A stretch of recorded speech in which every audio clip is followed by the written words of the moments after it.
Hey everybody, James Tammy. Delia, ooh, we're probably going to ruin your name here, I'm sorry. Delia Montoya says, thank you so much for all the information. You've made a positive impact on my dog breeding. Well, you're welcome.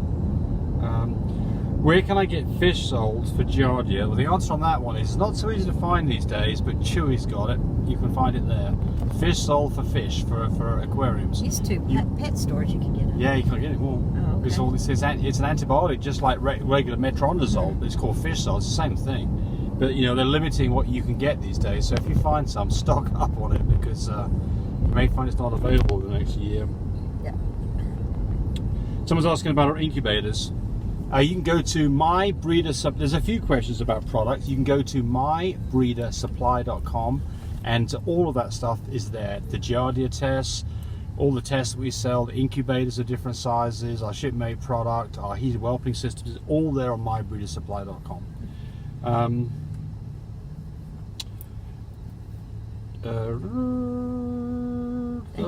Oh, this one here, yes, this one concerns me. We Major Kennel says aspirin reduces milk. Aspirin might reduce the life of your dog, and it will definitely reduce milk if you do that. I think that's a big no-no in my book. Yeah. You don't give aspirin to. Yeah. Nope. You don't give aspirin to dogs. You don't give naproxen, you can even ask your veterinarian, and he's going to tell you no. Ibuprofen. I mean, maybe a vet can tell you that you should do this, maybe, but I can tell you this. I don't think so. I think that is advice that I want to say. I think I've heard vets say, do not give aspirin to dogs. Well, I know that I've read seen it in books, you can kill a dog with aspirin. Yeah. I know this, so that's why. This is why this one's come really up to my attention. That I think that enough chocolate will kill dogs too. Yes. So look, if you know otherwise, chime in on this. But I'm saying the way that you reduce, well, there are ways that maybe you can reduce milk in nursing mums. One of them is just take away from puppies and wean her slowly off it. But I think the answer is you do not give aspirin. By the way, on the other side of this, if you want to increase milk supply in a dog, fenugreek seed is the thing that is a natural product that supposedly works. Never tried it, but supposedly it works. I'm actually going to get some so we can try that out, because we had a dog this last litter. She was a bit slow on the milk, wasn't she, for the first week? Well, first 3 days. Yeah. Right, had to supplement. Yeah. What is your website to see your studs? lovemypups.com. Well, is it not on My Breeder Supply yet? No. But you're going to? Yeah, it will be, yeah. Someone says... Hang on to it. Yeah, thank you. We've got on our breeder supply, we have a silicone prosthesis used for AI dogs. Somebody asked, will that work for Frenchies? You bet it will. Absolutely. Absolutely will. We sell on the website, now we're into this selling mode, I feel awkward about it on these Q&As, but we do sell AI rods, and we've got really skinny, semi-flexible ones that are fantastic, the best ones I've ever found. We sell those. We sell the prosthesis that this person was talking about, and we sell catheters. There's a blow-up catheter you put in there, and then you pump it up and it stays in place. So all three of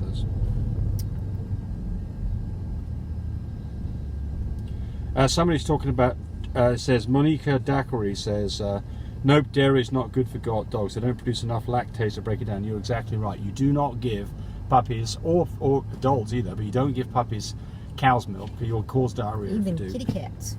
Oh, is that right? Right, you can't give it to kitty cats either. Oh, really? Regular milk, no. Regular kitty cats like milk. No, they love it, don't they? Well, it can give them diarrhea, just like it does. Okay. Well, I think if you gave regular cow's milk to a puppy, what you're going to do is you're going to... I'm messing up here. I need to go.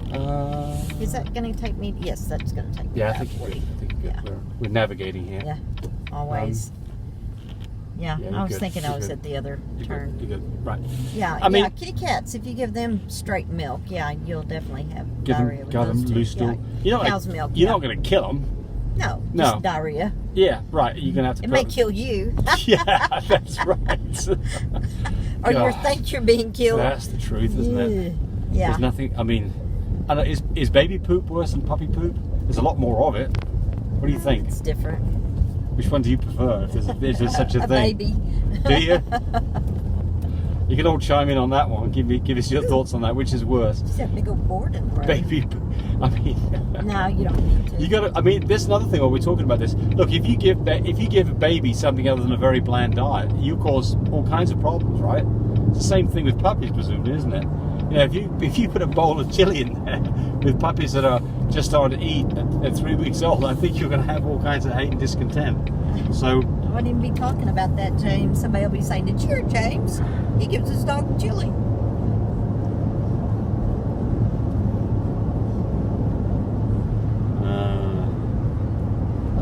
Oh dear, I'm not going to answer that. I have a question for you regarding phantom pregnancies.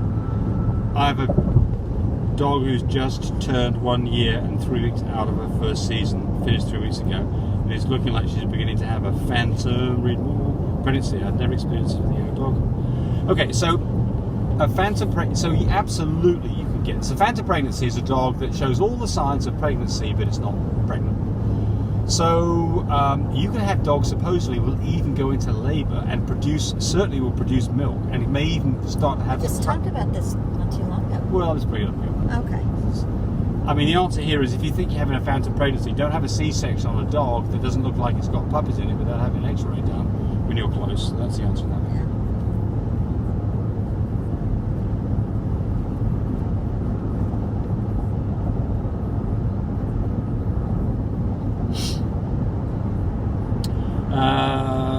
This person says, "Hey, I want to use my boy pup as a stud, but he has to carry 1 copy of DM. Will others be apprehensive about using him?" I've got a whole video that says DM hoax in French Bulldogs. DM, you can detect it in French Bulldogs, but it doesn't affect them. Now, people are going to complain about this, but there are quite a few studies, I mean real studies, not just people saying stuff, but real university studies on this.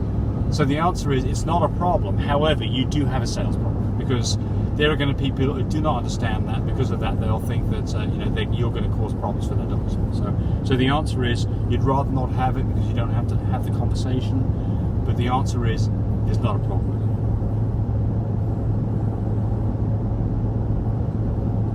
it. I have a 2-month-old Frenchie, and I was wondering, is there a way to keep her ears to stand up? Blah blah blah. To keep her ears standing up? Yeah, so the answer is I've got, tape them. Yeah, we've got a video. First aid tape. Use the expensive one. The cheap one, it just does not work. First aid bandage, that tape, medical tape. We'll take the ear. I'll demonstrate like you're on my... folding a taco. There you go.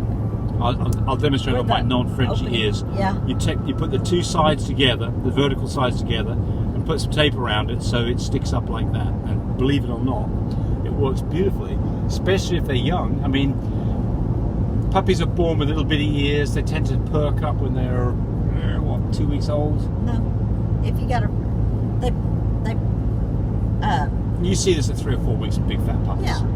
Yeah. Well, if you've got a 5 and 6 weeks, the fat puppies, their ears have a hard time coming up. If you see a puppy with 1 ear flopped down in the litter or 2 ears flopped down, the other one's got them standing up, start taping it. It'll fix it. If you wait till they're like 3 months old, you probably will never fix it.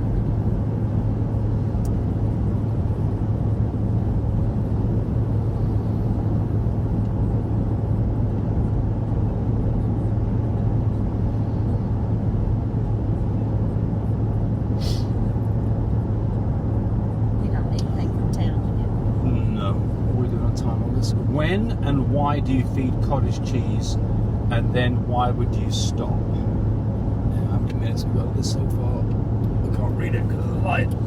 It's going to be... Oh no, we've got a bit more time. You feed cottage cheese to a mama dog because you want calcium built up for when she's nursing puppies. Then you take her off of it because the puppy's poop is runny. You saw a video not too long ago. I was saying, "Oh my gosh, their poop is runny." I kept Mama on cottage cheese too long, so that's why. Yeah. So I'm just going to add a bit more to that. So why would you do it? Because Mom has to produce milk. Milk requires calcium. If you don't give supplemental calcium or some form of calcium to your mama dog, she's got to produce a lot of milk. She may get milk eclampsia. That can be really a bad situation. And if you don't give her enough calcium, she can start taking out of her bones. So that's the reason why we give calcium.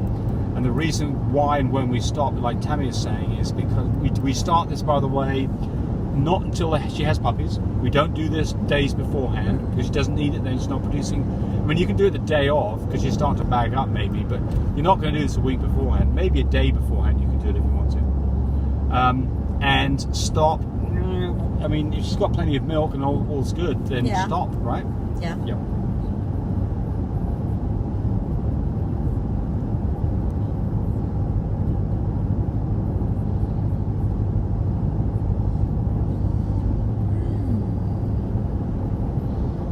Susan Brocksmith, I'm not going to spend much time on this, but she says, since I'm starting all of this, do you feel that the market will be flooded with fluffies in the next 2 or 4 years? There's been speculation the next big fad would be hairless. I could never go there. Well, Tammy, I mean, you're the same way, aren't you, Tammy? The hairless. Yeah. It's kind of a bit rough, kind of isn't gross, it? yeah. Look, I mean, you know, speculation, you know, you can speculate about anything and someone's going to get it wrong. I mean, we had speculation about blue dogs and blue and tans and chocolates and lilacs and merles and those. I don't think we'll ever get one. Oh, the hairless? Yes. No, we won't. Well, we're too old. We've been to a dog show before and we saw some hairless, not Frenchies, but another dog. And honestly, we're too old to get in that game. Yeah. I just don't want to devote their time and effort on something that I'm not sure about. We're passionate about what we do. Yeah. Neither of us are passionate about the hairless. So, hey, maybe I love the fluffies though. Yes. Total different story with that one. They are something else. Something's in the road up here I know we want to get into. Tell me to accelerate. Somebody's tire blew up all over the road. I emailed you guys about shipping your incubators to the UK. Is this something that you do? Yeah, you do. We ship our incubators anywhere in the world. You can be in Australia, Africa, the Congo. And everything. Yeah, we've got different versions. Exactly, that work on 240 volts and 110 volts. Whatever you, and what we do, by the way, is they work always on all those voltages. We just give you a little adapter so you can plug it into the wall. And of course, they work in your car, and 12 volts is 12 volts everywhere. Yeah, I see that. And they're going over 100. If I'm going 80, they're going way over 100. Krista Silva says, wow, that's a lot of puppies. She's talking about the litter of fluffies that we had. Oh, yeah. I can't wait to see them are a little bit older and they start to look like little Ewoks. Oh, yes. That's right. Yeah, but I'd give anything if they were just 6 because we had to James tube fed every 3 hours. Yeah, that was a lot of work. Those little 4 babies. Yeah, it was a lot of work. Yeah, we had some that were 5-ounce babies when they were born. I mean, the others were 8 and 10, so they were fine. But we're now, touch wood, that we're past the danger zone. But yeah, they're starting to get hairy, aren't they? Oh yeah. You can. I mean, they got hair that's about twice as long as a regular Frenchie. Yeah. Right now. You know, when we had the carriers, we thought, I think their hair's long, and then we thought, no. Well, now we know what full visual fluffy babies look like. Yeah, we never had fluffy babies. We had fluffy carriers. But that's an interesting thing. I've had customers who've used our full fluffy stud dogs with non-fluffies to produce fluffy carriers. And some of them have reported that some of the dogs definitely look like they've got thicker hair than the others. Yeah, so, now Kiki had thicker hair, but she wasn't even a carrier. Yeah, well, so there you go. So there's some other genetics working on this too, isn't it? That's what's going on. I mean, I think that just because you've got a fluffy gene there, maybe does affect hair length a little bitty bit, but certainly you'd have to have both copies to do anything that's significant. Yeah. All right, I think that's it for this one. It's long enough. Thanks for watching. Subscribe to us. If you've got questions, put them down below. If you think we're idiots, well, don't tell us, right? Bye, buddy.